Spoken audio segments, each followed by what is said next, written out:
If you don't have money, you can't fulfill destiny.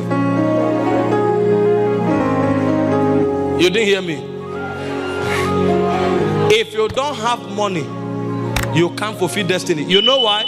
Among men, money is the exchange power. And if you don't have that power of exchange, you may have the best ideas. It will remain in you until you go out of this world.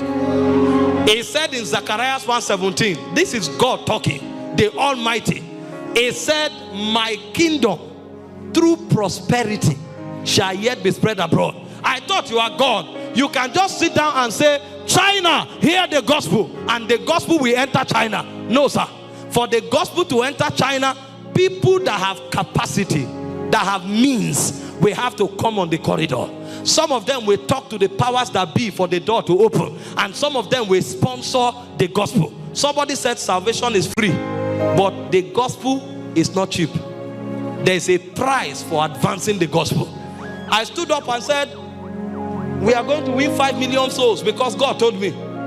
When they gave me the budget for the first crusade, out of zeal and passion, I say every week we'll be running a crusade until we hit that target. We are about to take the world by storm.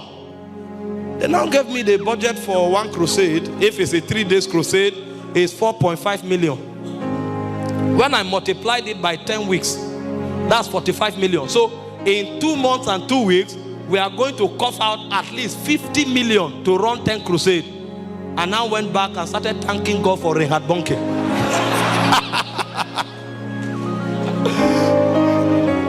Not everything is zeal.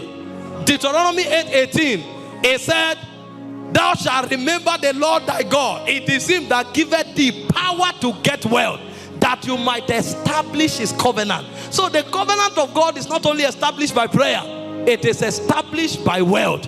And so anybody who is visionary will respect money. He will know how to generate money. He will know how to manage money, and he will account for every money that comes to him. You find a man who is wasteful with finances, he's not a visionary person. Do you know why I'm telling you this? This is a new generation emerging. They think everything there is about changing the world is kabaka, rakaba, shababa, and they are praying in tongues with a lot of arrogance and say, we will take this world, ikaka, ibaka. By the time you pray for 5 years, you will sit down and ask the fathers, what did you know? Today when you talk about money, they say all these fake pastors, well, every time money. There's such a thing called the whole counsel of God.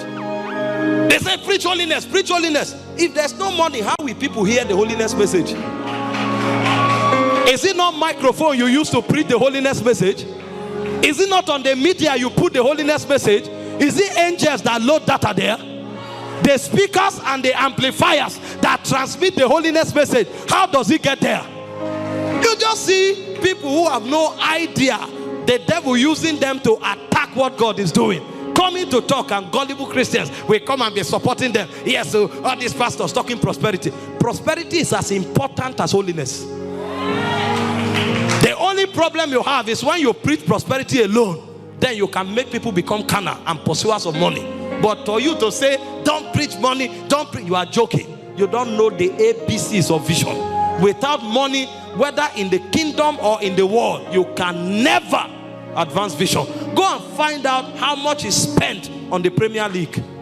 Go and find out how much is spent in most of these global gadgets that we are buying every day. Find out the economic intelligence that is put in.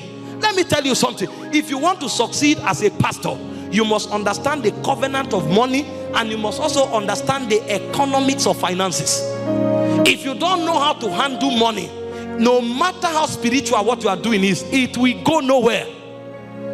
And then for those of you who are operating in the secular space, you even need it more.